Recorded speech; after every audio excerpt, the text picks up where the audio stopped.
Today is Monday, April 22nd, and this is the ADM Investor Services Weekly Market Kickoff. Please note that the views and opinions expressed here today are solely those of our guests and should not be construed as the views or opinions of ADM Investor Services or ADM. Today's guests are Mark Soderberg, ADMIS Senior Ag Analyst, and Alan Bush, ADMIS Senior Financial Economist. Starting with the grain markets this morning, Mark, what's the reason for the higher trade in grain prices this morning? Well, wheat is leading the way higher, and I think the reasoning here is twofold. First off, the market is adding war premium. The market has seemingly become immune to war headlines from the Black Sea here in recent months, as both Russia and Ukraine have been able to export grain despite the war entering its third year now.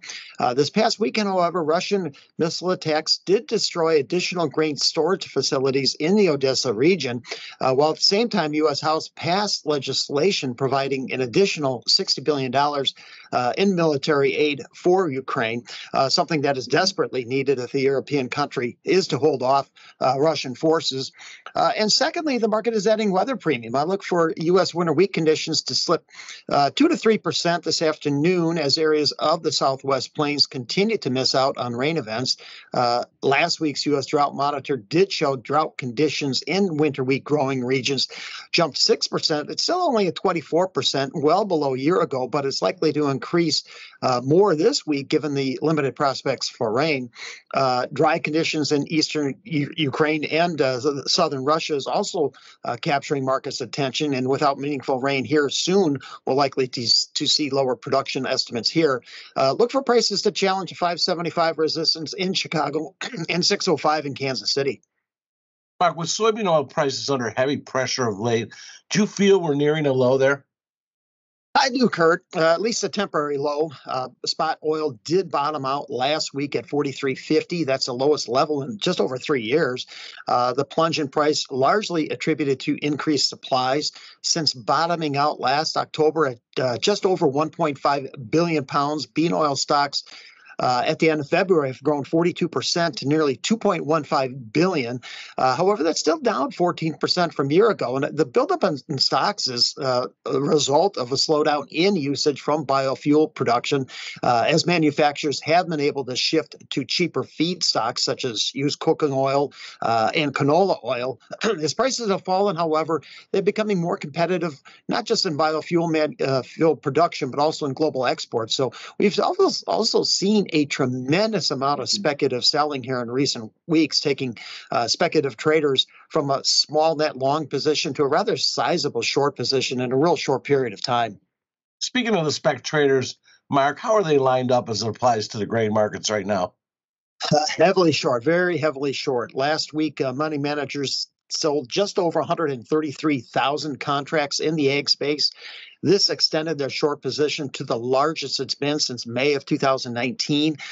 In bean oil, money managers, they sold just over 49,000 contracts last week. That's the most ever in 1 week. Also a record amount of cotton sold in 1 week. And in wheat, between the three classes, the speculative short position has now swelled to just over 171,000 contracts. That's the largest since a record short of nearly 199,000 back in December. So, which is really adding fuel to today's price surge as traders appear to just wanting to get out. Alan, where are the best trading opportunities in the financial futures markets presently? Okay, well, the markets that have the most fundamentals aligned in one direction are the U.S. dollar index on the long side and the euro currency and the British pound on the short side. So we are seeing the longer-term trend for the dollar higher since interest rate differentials have turned more favorable recently. In fact, they started to turn more in the direction of the greenback in January, but since then it's become even more pronounced. So the Fed is likely to remain restrictive for longer, while other major central banks will become accommodative sooner. Financial futures markets are predicting the Fed will hold off on a rate cut until September, while the first reduction in borrowing costs from the European Central Bank probably will be in June. And in fact, officials there have gave very strong hints of a June cut, while the Bank of England's first rate cut is anticipated to take place in August. So in the longer term, I would expect lower prices for the euro currency and the pound and higher prices for the dollar index.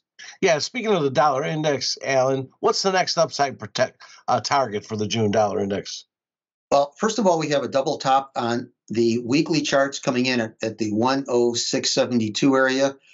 So double tops or even triple tops often have a tendency to not hold, and I think that will be the case this time. I think that double top will be penetrated. So the next resistance comes in at 107.67 on the charts that goes quite a ways back. So the trend is higher. I think there's a lot of bullish momentum in the dollar index to the upside. Lastly, Alan, what economic reports this week have the most market-moving potential? Okay, on Tuesday, we'll have the April PMI manufacturing index guessed at 51.9. Wednesday, March durable goods anticipated to be up 2.3%. And then Thursday, first quarter GDP also guessed at up 2.3%.